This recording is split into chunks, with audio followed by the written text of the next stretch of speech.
மெலாக்கர் steroid cream. நான் வந்து கிட்டத்தட்ட ஒரு 14 வயசுலேருந்து ஒரு 5 வருஷம் மெலாக்கரை யூஸ் பண்ணி ஸ்கின்னை நல்லா டேமேஜ் பண்ணேன். பயங்கரமாக டேமேஜ் பண்ணேன் ஸ்கின்னை. அப்புறம் கம்பெனியில் ஒர்க் பண்ணும்போது ஹீட் இல்லை, ரொம்ப அவன் ஹீட்டு, அதேமாதிரி ஃபிட்டாக தான் ட்ரெஸ் பண்ணுவேன். உடம்பு ஃபிட்டாக இருக்கணும்னு நினைப்பேன். அந்த மாதிரி தான் ட்ரெஸ் பண்ணுவேன் நான். கை காலெலாம் கொஞ்சம் கலராக இருக்கணும்னு யூஸ் பண்ண ஆரம்பித்தேன். முகம் மட்டும் வெள்ளையாக இருந்தால் அசிங்கமாக இருக்கும்னு கை காலெலாம் யூஸ் பண்ணேன். அப்படி யூஸ் பண்ணும்போது கையில் தான் அந்த இடத்துலலாம் செதை வந்து ரொம்ப சாஃப்டாக இருக்கும் இல்லையா, வலிக்காமல் எலாஸ்டிக் டிஷ்யூ அருந்துடுச்சுன்னா ஸ்ட்ரெச் மார்க் மாதிரி. இப்போ வயிறு விரியும் பொழுது எலாஸ்டிக் டிஷ்யூ வந்து அரும் இல்லையா, அது வந்து விரியாமையே அறுத்து விட்ரும் மெலாக்கர். அது வந்து மங்கு வந்து அதிகப்படியான யோசனையால் வரது மங்கு. டாக்டர் ரத்னவேல் அவர்கள் சொன்னது. அதேமாதிரி கழுத்தில் அதிகப்படியான செதை இருக்கவங்க, சொரியாசிஸ் அந்த மாதிரியான ப்ராப்ளம் இருக்கிறவங்க வந்து மெலாக்கரை உபயோகப்படுத்துவாங்க. அதை நான் ஸ்கின் லைட்டனிங்காக யூஸ் பண்ணேன்.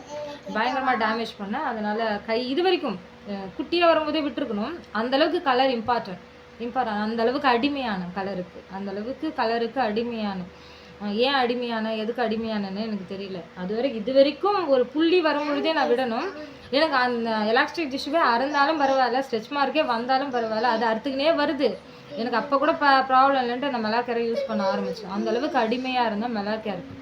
அதுக்கப்புறம் அதுவும் வந்து ஒரு உயிரை வதச்சி ஒரு க்ரீமை தயாரிக்கிறாங்க அப்படின்ட்டு எனக்கா ஒரு உணர்வு வரும்பொழுது விட்டுட்டேன். அதையும் வந்து காது கொடுத்து கேட்கணும். அதாவது இந்த க்ரீமில் வேறு ஸ்கின் ஷைன் க்ரீம், அதுவும் ஸ்டீராய்டு தான், விட்டுட்டேன். இப்போ நான் எதை யூஸ் பண்ணுறேன்னா ஹிமாலயா ஃபேஸ் வாஷ் யூஸ் பண்ணுறேன். வேறு எதுவும் நைட்டுக்கெலாம் வந்து நைட்டில் பிசுன்னு இருக்கும். அந்த க்ரீமை நைட்டு போட்டுருந்தா எனக்கு தூக்கமே வராது.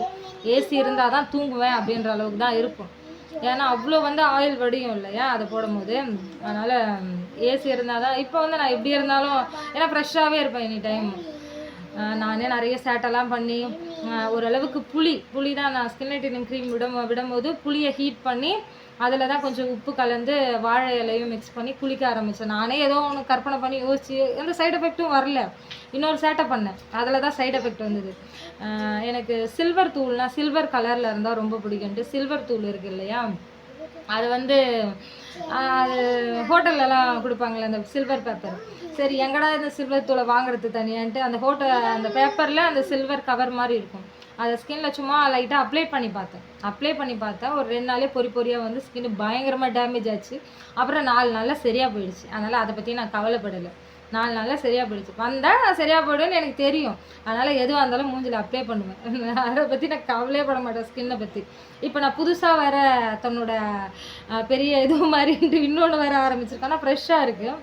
தேங்காய் பால், மரவள்ளிக்கிழங்கு தோலோட தேங்காவும் மரவள்ளிக்கிழங்கும் அது ரெண்டுத்தையும் மிக்ஸ் பண்ணி கொஞ்சம் வெள்ளை சர்க்கரை, அதில் வந்து கோஜிக் ஆசிடும் லைக்காலிக் ஆசிடோ ஏதோ ஒன்று இருக்குது. டாக்டர் ரத்னவேல் அவர்கள் சொன்னது தான்.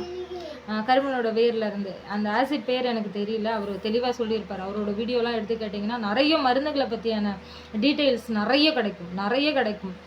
அந்த கருமனோட வேரில் ஸ்கின்ல கோஜிக் ஆசிட் இருக்குது, லைக்காலிக் ஆசிட் இருக்குன்ற மாதிரி சொல்லியிருப்பார். எனக்கு மறந்து போச்சு, நீங்கள் எடுத்து பார்த்தீங்கன்னா தெரியும். வெள்ளையாக்கிறத பற்றி, ஏன்னா இயற்கையாக வெள்ளையாக்கிறது தான் அழகு. ஏன்னா தாழ்வு மனப்பான்மையும் வருது இல்லையா, ரொம்ப வெள்ளையாக இருக்காங்க, ரொம்ப கருப்பாக இருக்காங்கன்னும் போது சில பேர் தாழ்வாக நினைக்கிறாங்க. அதனால் நான் இப்போ யூஸ் பண்ணுறது ஒரு 3 டேஸாக, ஒரு 3 நாளாக ஸ்கின் ரொம்ப ட்ரை ஆகுது. ஹிமாலயா ஃபேஸ் வாஷ் யூஸ் பண்ணி ரொம்ப ட்ரை ஆகுது. அந்த டைமில் வந்து ஃபேஸ் கார்டு யூஸ் பண்ணால் கொஞ்சம் ட்ரை ஆகாது, கொஞ்சம் வழவழன்னு இருக்கும், ஷைனிங்காக இருக்குன்றதால ஃபேஸ் கார்டு யூஸ் பண்ணேன். ஃபேஸ் கார்டு அதை தாண்டி இயற்கையாக என்ன பண்ணலான்ட்டு சும்மா மரவள்ளிக்கிழங்கும் தேங்காவும் சர்க்கரையும் 3த்தையும் மிக்ஸ் பண்ணி மிக்சியில் கட்டியாக திக்காக அரைச்சி அதை வடிகட்டி அதை ஃபேஸில் அப்ளை பண்ணிவிட்டு லைட்டாக பவுடர் மட்டும் ரொம்ப லைட்டாக எடுக்கணும். பவுடரை ஃபேஸில் அப்ளை பண்ணும்போது அந்த ஃப்ரெஷ்னஸ் அப்படியே காலைல எப்படி மேக்கப் பண்ணுமோ அதே மேக்கப் வந்து ஈவினிங் வரைக்கும் அப்படியே இருக்கும். அதே மாதிரி ஐ ஷேடோ, நான் லிப்ஸ்டிக் போட்டால் பிசுன்னு இருக்கும் உதடு. அதே மாதிரி இப்போ நான் தொட்டனா கையில் வரவே வராது. ஐ ஷேடோ தான் நான் லிப்ஸ்டிக்காக யூஸ் பண்ணுவேன். லிப்ஸ்டிக் யூஸ் பண்ணவே மாட்டேன், பிசுன்னு இருக்கும், பிடிக்காது எனக்கு. அது வேறு உதடு வந்து பர்ஃபெக்டாக ஒரு மாதிரி நல்லா இருக்காது உதடு. பிளாக் கலர் இல்லைன்னா ஒரு மாதிரி காஃபி கலரில் இருக்கிற அந்த ஐ ஷேடோ எடுத்து லிப்பை வரைஞ்சி அது உள்ள லைட்டாக ரோஸ் கலர் கொடுப்பேன். எங்கள் அப்பாவோட டையை கூட எடுத்து லிப்ஸ்டிக்காக கூட யூஸ் பண்ணுவேன். மேரேஜுக்கு நான் அதை தான் பண்ணேன். வரையணும்,